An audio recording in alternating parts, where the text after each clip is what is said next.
Recording is on. Hi, my name's Margaret Gormley. I'm Chief Park Superintendent with the Office of Public Works. I'm delighted you've decided to join me today when I give an overview of biodiversity within the Office of Public Works, with particular reference to our recently launched Biodiversity Action Strategy.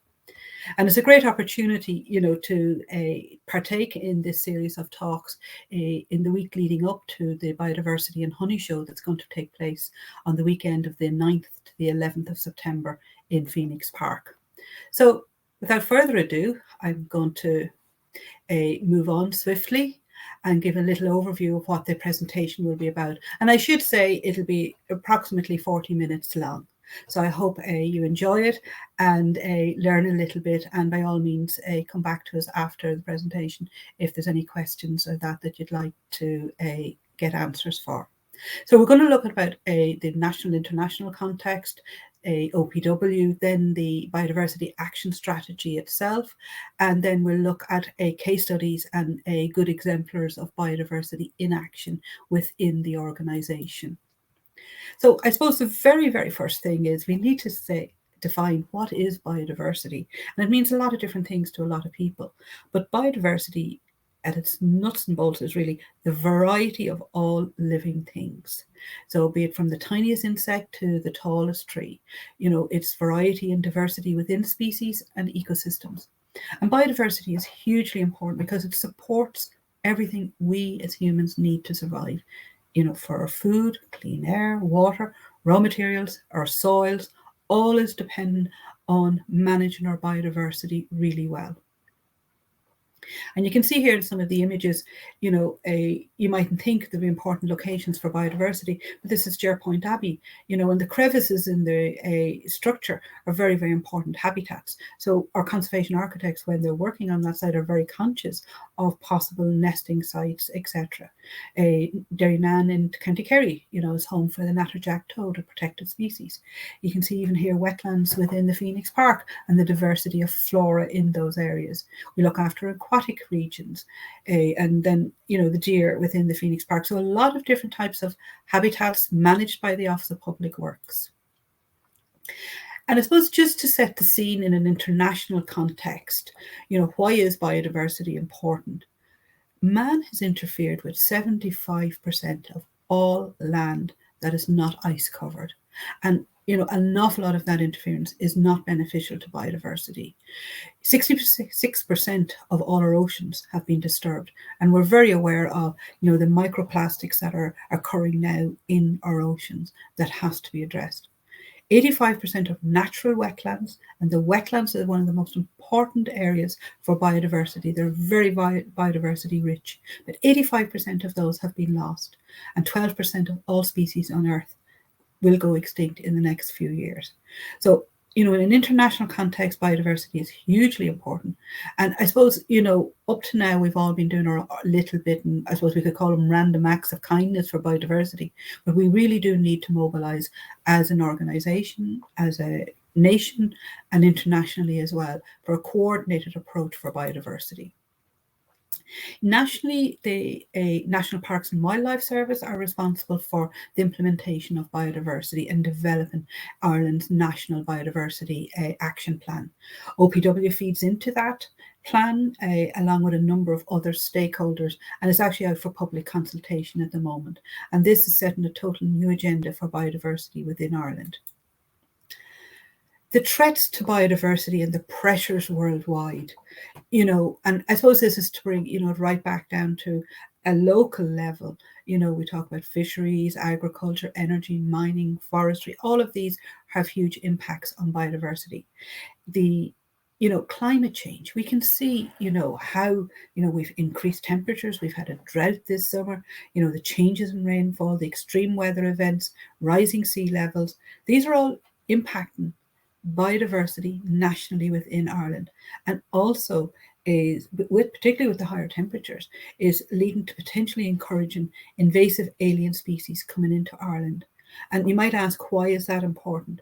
Well, with the alien species, they will actually take over the habitats of native species, and we will no longer have our native species, which are indigenous to Ireland, and it's very, very important that we don't lose those. So the Office of Public Works itself has a statement of strategy. We're a government department, and our customers are the public and our various different government departments. And within that statement of strategy, one of the key lines is our built and natural environment in harmony. So we really took our direction from that and said, as a government organisation, we need to develop a corporate biodiversity strategy for the organisation. We're a very, very big organisation, and we need to, it's not the responsibility of the few, it's the responsibility of the whole organisation. And this is led to the development over the last 2 years of the OPW Corporate Biodiversity Strategy. We are one of the first organisations to do that. And we established a steering group, and it was representative of all sections of OPW. Heritage services, people be familiar with that section, I suppose it's the public facing to a certain extent, the national monument, the national heritage sites, Phoenix Park, Kilkenny Castle, all of these are heritage sites, very important. People associate those with biodiversity. But from a whole organisation point of view, flood risk management, responsible for arterial drainage, among other activities, very, very important from a biodiversity point of view. Estate management, OPW is responsible for every government office in the country. So how we can bring added value to biodiversity in those areas is very, very important. And obviously this is supported by corporate affairs. So when we were developing the strategy, we actually had this working group and subgroups working together to develop the different strands. We organised a national conference for all our staff, and we had over 800 participants over a 2-day conference, which was unique within the organisation. And again, with our policy, we wanted a grassroots up approach, but also top down. We didn't want to just impose a policy. We had to have buy-in from our staff. We actually followed up with a questionnaire with all our staff, what was their knowledge in biodiversity? And over 845 people took part in that questionnaire. That was unique. That showed an interest in biodiversity. And the staff within the heritage and national monuments felt best informed about biodiversity. But 90% of those participants believed that biodiversity would have a positive impact on their quality of life. So we were starting from a very good base. And the images here, illustrate some of the projects that are undertaken in biodiversity. In the potted plants here, you can see this is actually Crataegus hawthorn. Seedlings that were collected in the Phoenix Park have been grown on, and they'll be planted back out in the Phoenix Park. And this is just an example of actions that are happening in a number of sites where we're collecting our local seeds and replanting. And the worst thing you can do is import wildflower mixes. You try to plant native Irish species if at all possible. Beekeeping is very important for pollination. And we have 98 species of wild bees in Ireland. Now, 21 of those are bumblebees, and the balance are solitary bees. But beekeeping is really, really important for pollination, and we have beekeeping taking place at a number of our sites. And this is all adding to the biodiversity potential, and particularly with the native Irish bee, which some of our sites are involved in breeding programs. So we developed this strategy. It was launched by our Minister, O'Donovan, in February of this year.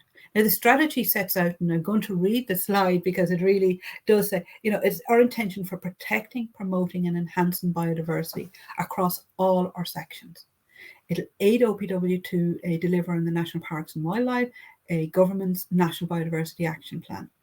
But it'll also, more importantly, serve as a decision-making guide to OPW and the contractors who are working on our sites when decisions have to be made, that biodiversity will actually be addressed in those decisions and prioritised. It would also ensure that we, comply with and exceed a government legislation with regard to biodiversity, that we will champion biodiversity. So that's really the objectives of the strategy. This here is the front cover and the contents, and I'm not going to go through all of that. It talks about the organisation, national, and the different strands within OPW. And, just, some of the examples of works that were included in it, works by the flooding section, with fish counters that they have, adapted within rivers. A lot of ecological surveying is undertaken, for arterial drainage channels before any measures are developed. And here's the Athlon flood relief scheme, and this maybe is what people think about when OPW is doing flood schemes, but an awful lot of the ecological and biodiversity sensitive work is undertaken as well. Within the heritage site, we have a lot of visitors to the sites, and there is a carrying capacity balance to be struck with regard to biodiversity, because the more people you bring onto a site, the more potential you have for impact on biodiversity. And just to give a few visitor figures, now these are pre-COVID, but since Stephen's Green, over 4 million visitors, Kilkenny Castle nearly 1 million, National Botanic Gardens, over 500,000. So you can see how all of these sites very, very important for visitors, but it's to balance that from a biodiversity point of view. Like St Stephen's Green is, the oldest park in Dublin, developed from the 1600s, and it's a very historic park. But even within that, we're actually able to accommodate biodiversity. This here is an area around a Lord Athlon statue, and we've naturalised that with a spring flowering bulbs. And it's very, very important. It gives an early source of nectar for a lot of insects and bees at an early period, and it's obviously very colourful for the public as well. And it's important that you communicate with the public, the little sign, the pollinator plan, a sign there, that the public know when the flowers have died back and there's no colour there. People will be saying, oh, it's an area they've neglected, where in reality it's not. It's very, very important for all the foliage to die back into feed the corms, the bulbs for the following year. But once you communicate that to the public, you can balance the high tourism needs with a commitment to biodiversity. In our strategy, I mentioned we have 4 sections within OPW, and how we mainstream biodiversity within the organisation. We looked at all the functions of OPW, ancient buildings, heritage, parklands, grasslands, woodlands, plant conservation. We work on coasts and estuaries, waters and wetlands, urban wildlife, building maintenance and construction, biodiversity data and information, and communication and education and interpretation. These are the areas that biodiversity impacts with the workings of OPW. And we try to tie that back in then to how can we do improvements? What were the main issues and trends? Habitats for wildlife, plant conservation, the impact that our works are having on drainage and flooding needs to be looked at. Management of data and designated sites, homes for wildlife, communicating the message of biodiversity. So, it's the processes that we went through to come out the other end with biodiversity. You can see here, this here's a case study, and I'm very briefly going to mention just a few case studies, not them all, but it gives you an idea of some of the unique work that OPW is involved in to promote biodiversity that may not, be too much in the public eye. And Seeds for Nature, a national seed bank. And this is very important. This has been undertaken at the National Botanic Gardens. And the aim is to have 1,200 different species of seeds, native Irish seeds, in place, stored by 2025. Obviously, it's important that, the seeds are germinated and are viable as well. But this is, a unique collection. And obviously, OPW will work with many different partners to accumulate this, but this repository will be very important. Clonakilty Flood Relief Scheme. And this, obviously, OPW has, a core responsibility to ensure that Clonakilty doesn't actually flood. And this here was an opportunity with this particular scheme to actually create a reservoir, in a sense, when there is flood waters, and then to slowly let the water trickle out from this back into the rivers that will be able to accommodate this. And it's really, preserving or protecting a town from flooding, but at the same time, a natural flood solution here is being utilised. Biodiversity at Backweston. Backweston is the state laboratories in Lucan, or in Leixlip, County Kildare. And this has been a campus really for a long number of years. But in 2020, the opportunity was taken to actually revisit the landscaping of that campus and to modify it that it benefited biodiversity. So wetlands were introduced, and these have the double value of any flooding that the site will be able to accommodate it on site.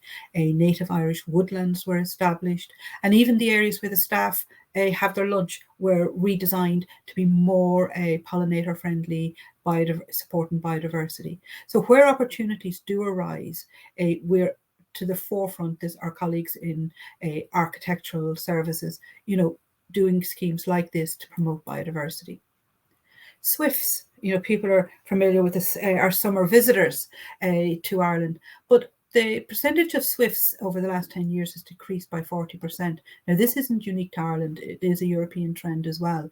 But OPW has been working with Birdwatch Ireland, and where we go into different old structures, surveys are undertaken, and if swifts are identified, and you know, issues have to be dealt with from a public health and safety point of view, you know, swift boxes will be installed at these locations to ensure appropriate habitats are provided for the swifts.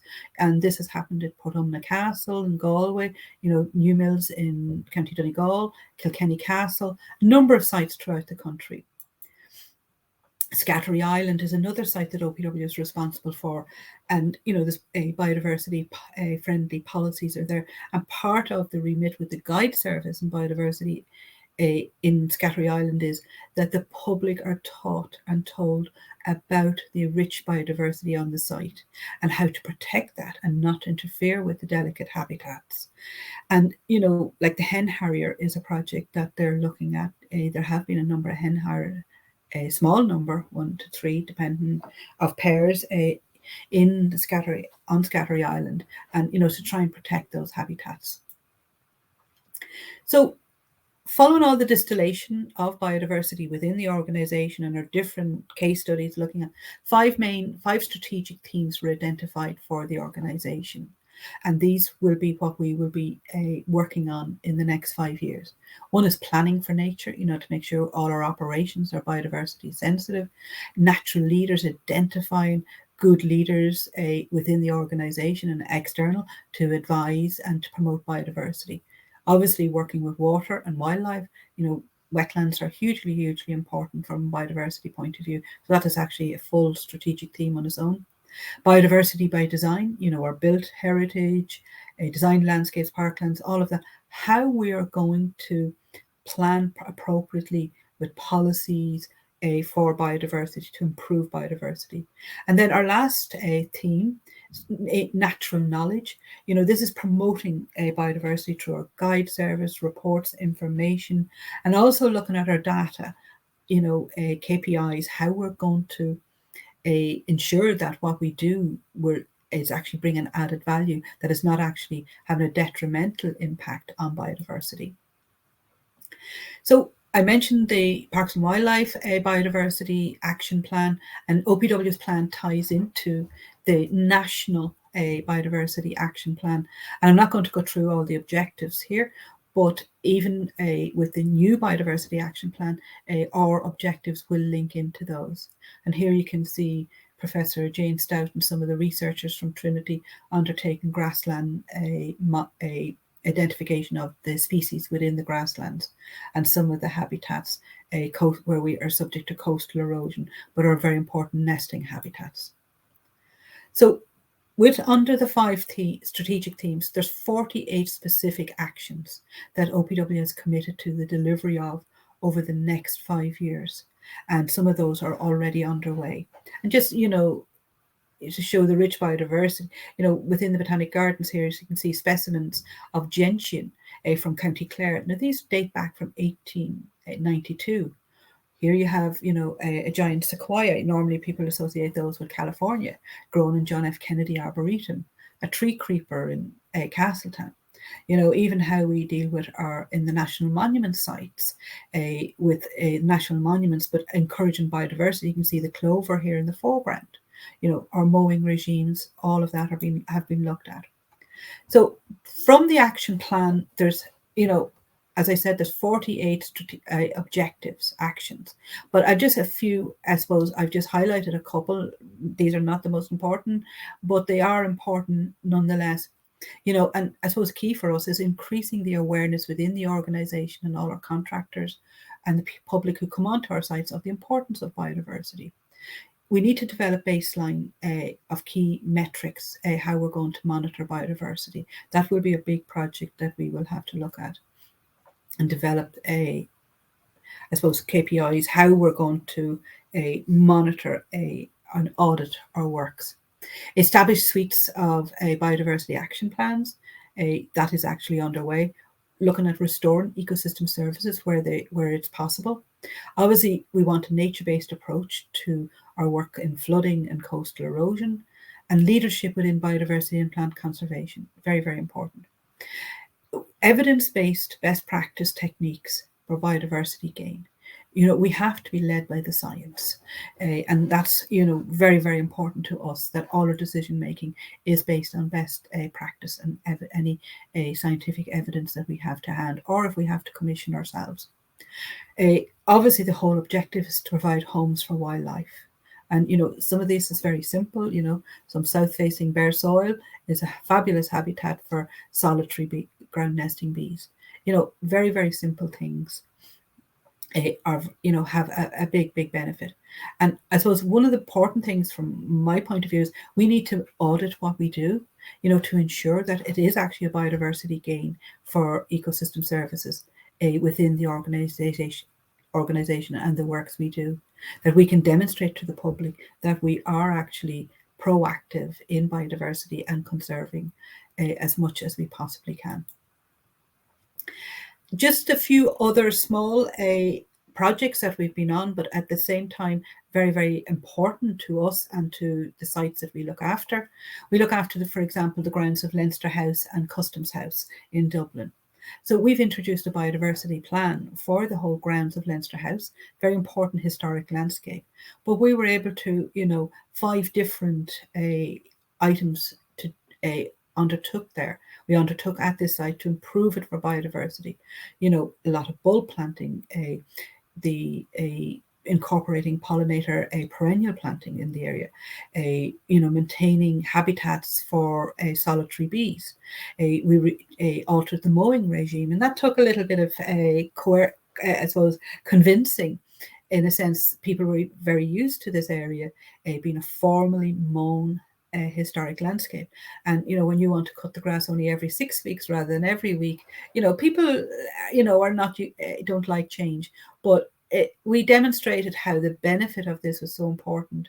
It's a city centre site, a important habitat, and this will be expanded year on year. So even in areas like this, it's very, very important that we lead and we demonstrate to the leaders of the country, how biodiversity on their own doorstep can benefit a site, and then obviously that cascades further down through organisations, legislation, decision making, etc. Barn owls. OPW is working with Birdwatch Ireland with regard to our barn owls, and we have the habitats are very, very important, but also the feeding areas. So where we have identified barn owls, we're looking at how the area, the zones within those, if they're within our control, how we can manage those to benefit barn owls. And the numbers of barn owls have actually started to increase countrywide. You can see here a distribution map of barn owls in recent times. As I said, we've managed a lot of our sites for pollinator sites, and we partake in the All Ireland Pollinator Plan, which is run by the National Biodiversity Data Centre. And even within sites, the mixes we add in seasonal, annual mixes that will actually be more conducive to biodiversity and pollination rather than the formal carpet bedding that we would have traditionally used in a lot of our sites. And this pollinator plan, is implemented countrywide in all our sites, in the majority of our sites.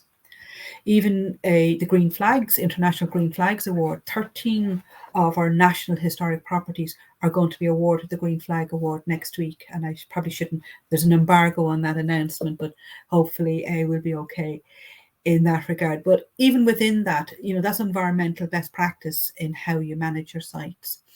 The Phoenix Park, the visitor centre wall garden that people might be familiar with, it's over 1 million visitors a year. That one actually in 2019 won the All Ireland Pollinator Award.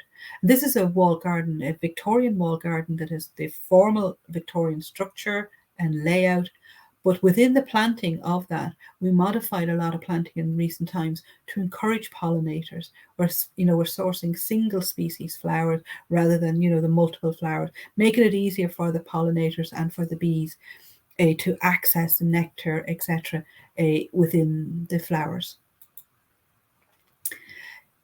Phoenix Park is probably one of the jewels in the crown of OPW from a biodiversity point of view and a historic landscape. And I think it's interesting to look at it as a case study in a sense. It's an urban site, very close to city centre, 1,752 acres, but yet people just see it, in different lights, if it's for recreation, if it's for leisure walking, if it's for driving through, if it's for cycling, or they're coming to birdwatch. But this is a habitat map of the Phoenix Park. So, it shows you all the different habitats. There's over 24 habitats alone in the Phoenix Park. So it's very, very important. Like the grasslands in the park are the last semi-natural grasslands in all of Dublin. Hugely important for biodiversity. The park supports 50% of all mammals that occur in Ireland and 40% of all bird species, and 6 out of the 10 bat species have been recorded in the Phoenix Park. So you can see here, this is the lake at the Furry Glen and the marginal planting here. The lakes within Áras Neutron are also very, very important for biodiversity. Lighting. People don't associate lighting with biodiversity, but lighting has a huge negative impact on biodiversity, particularly nocturnal species. So I know we're all facing concerns coming into the winter with regard to increasing, gas prices, oil prices, etc. But think of it from a biodiversity point of view, and to reduce your lighting, that will have a huge, huge benefit. Phoenix Park has gas lights dating from 1850s, and we continue to provide the lighting of the Phoenix Park through the gas lights. It provides adequate lighting for the public, but yet it's very sensitive for biodiversity, and not all the park is floodlit, so it hands it back to nature at night. And even where there is flood lighting of structures, they will be time limited, time sensitive. They won't be permanently floodlit. It will actually only be for a specific period. And it allows people, when you do reduce the lighting, to have areas for, to go and enjoy a dark sky. Derrynan, we have dark sky oasis. There's no lighting of any of the buildings there in winter or throughout the year. And it gives, it's actually a destination for people to go somewhere to stargaze. Communication with the public is very, very important, and particularly with school groups. And we're always conscious of providing material. We'll have loads of big scientific reports, but not a lot of people will want to read those. And, to provide a suite of information, this is just one map my colleague Paul has developed for Phoenix Park, to give 10 highlights for biodiversity about the Phoenix Park. Take home information. 72 species of birds can be found in the park. We have a number of protected plants, so it's very, very important that you communicate what we're doing, and we're probably not very good at that within OPW, and as an area that we need to expand on.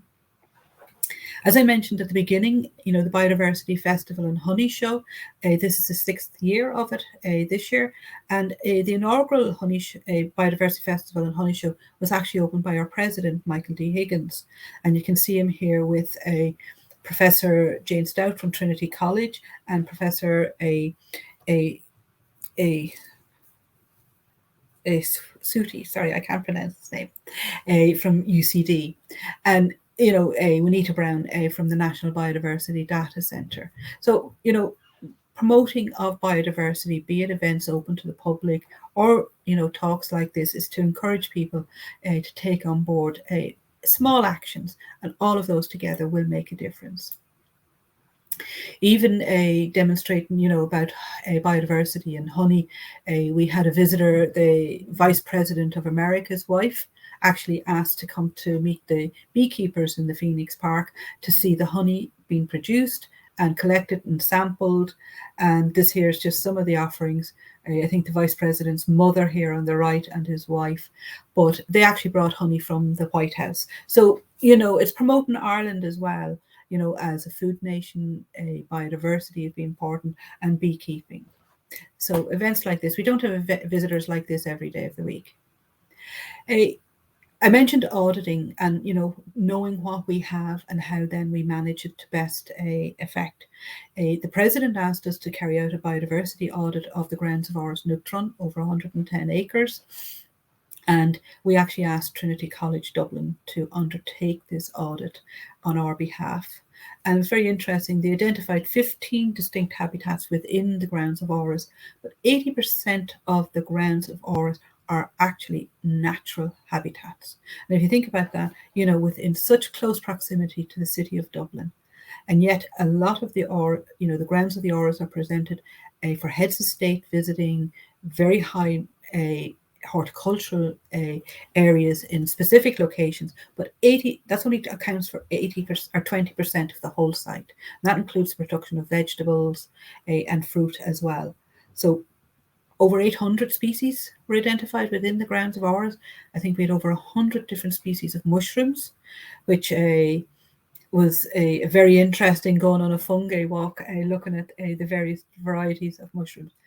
We also took, the audit acknowledged an awful lot of good work that had been done by the staff in the grounds of Áras Nuachtaráin, but it also had included recommendations of how we could even improve that further. And one of those recommendations was actually to look at how the grasslands in the paddocks were being managed.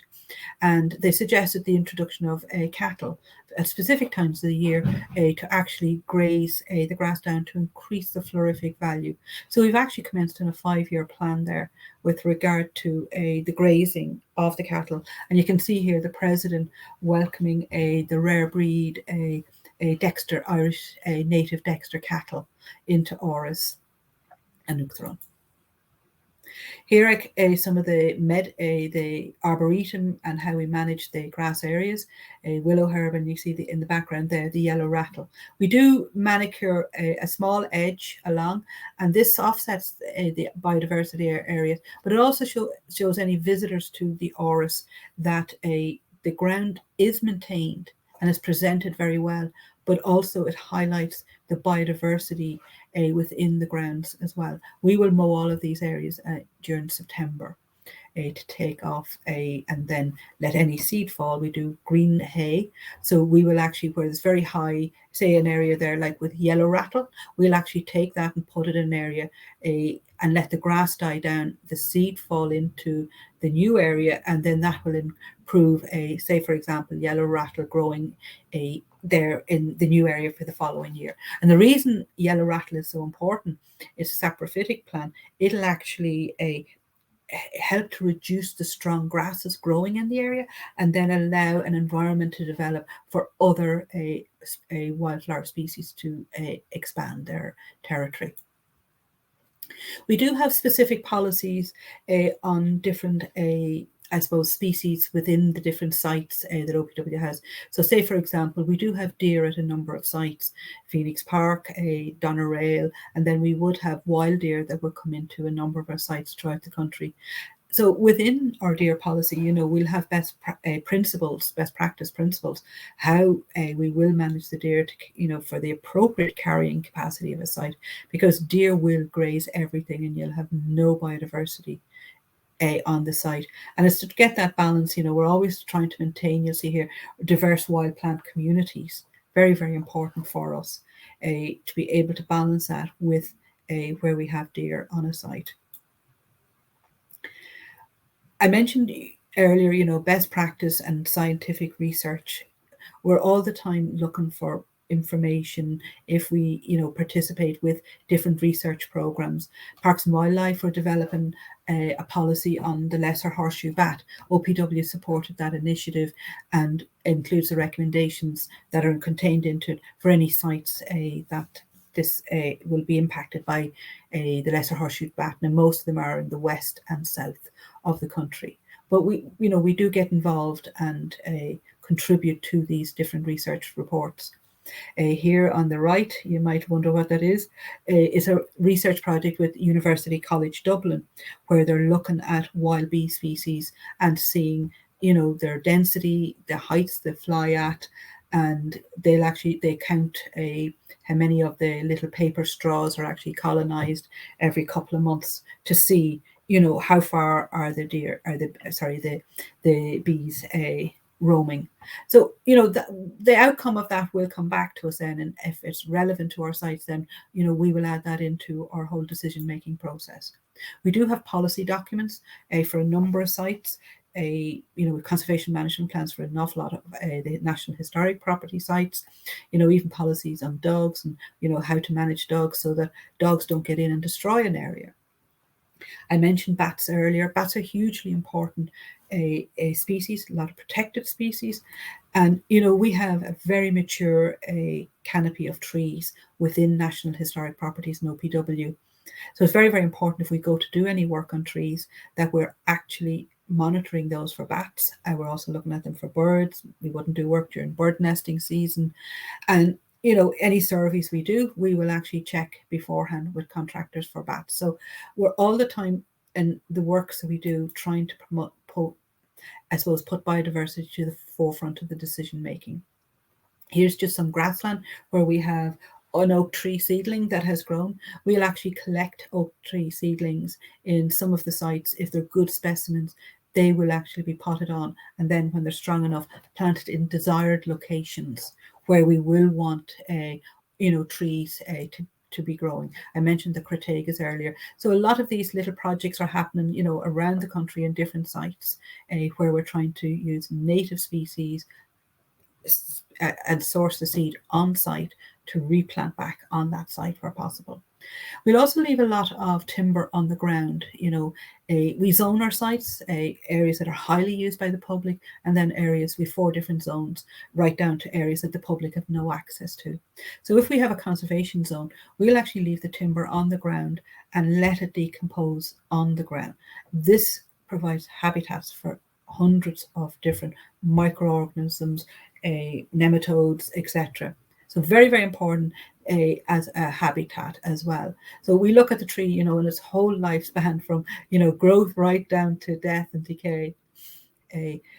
Just show you here an orchard. This is the orchard within Áras Nuachtaráin. We have 65 different varieties of native Irish apple trees growing here. But even how we manage the grass within the orchard, we will cut this once a year. And we cut paths through it that you can actually walk through the orchard and, experience the orchard, but yet it is managed a best possible way for biodiversity. I'm not going to talk about don't mow, let it grow. People are familiar with that, in May, try not to mow, and then, maybe only do a 6-month mowing regime in parts of your garden. That will improve it very much for biodiversity. And this is what you can develop over time. Don't be buying the wildflower mixes unless it's a native Irish wildflower mix. But even at that, try and get one that's local to your region.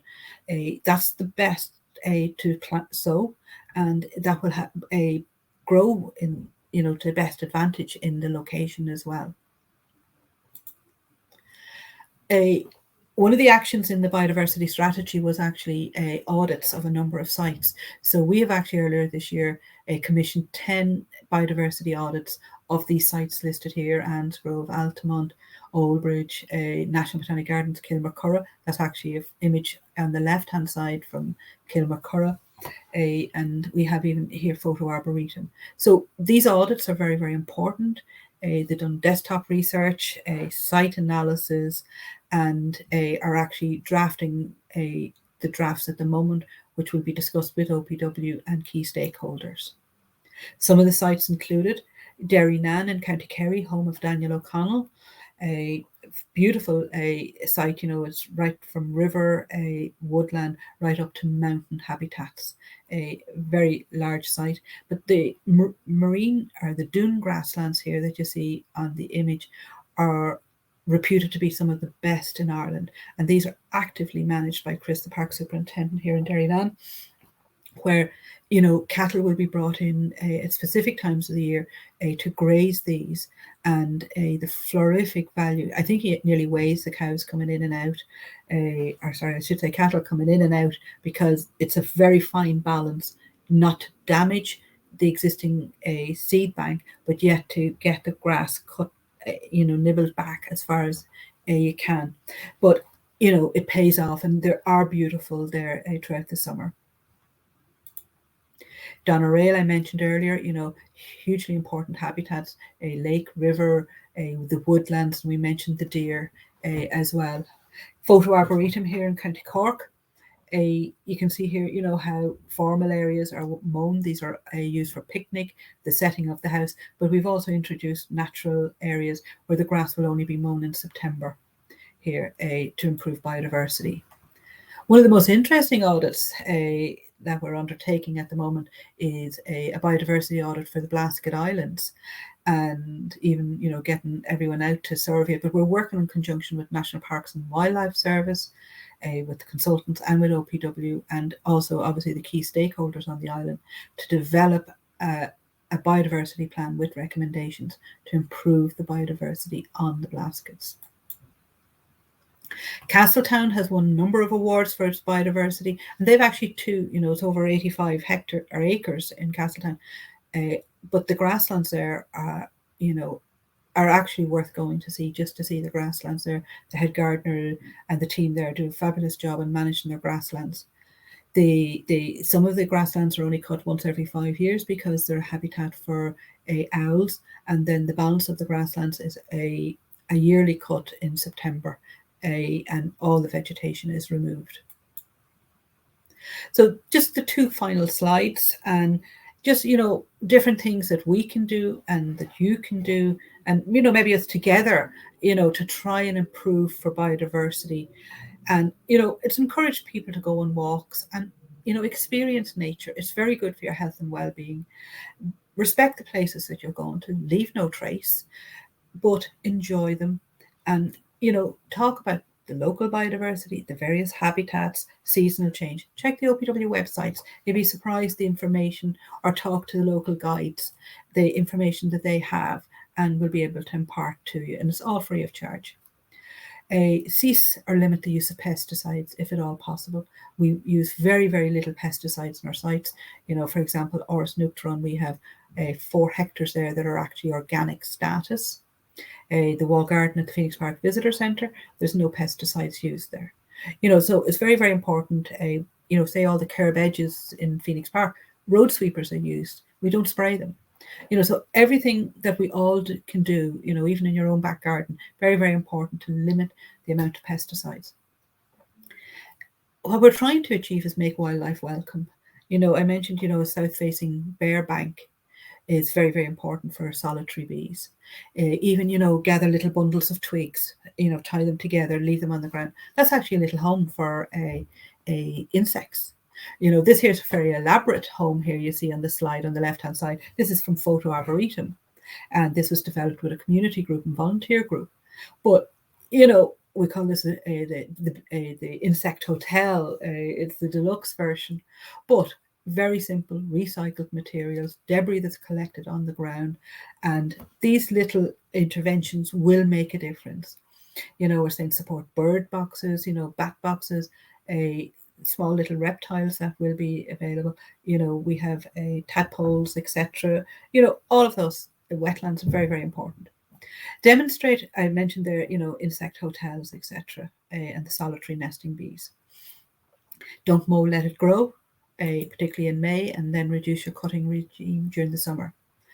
Just to encourage children in biodiversity. There's so much information on the internet, or if you go to, the National Biodiversity Data Centre, or even the OPW website, and the various visitor sites will have information sheets on biodiversity, on different species, etc. And, make it fun for a family day out, what can you see today? Take a little book on, identifying different leaf types, looking at different insects, different butterflies. Very, very important. Plant local native species, if you can, trees and shrubs. Obviously, if you're doing perennial planting, it depends where you're planting, but try and use native if at all possible. Become a citizen scientist. A great thing. Kids love input and information, getting onto the computer. We can't take them away from the tablets, but let them, if they're out for a walk and they photograph butterflies or different species, and upload that information onto the portal. It's very easy, it's very user friendly, and they will verify the records, but it gets people and children interested in biodiversity. And, you know, they can call themselves a citizen scientist. We all are, you don't need a degree. Everyone can, a layperson can become a citizen scientist. We can all do our bit. I've mentioned the Schools Explorer. You know, OPW will work with school groups and develop booklets and worksheets for those groups.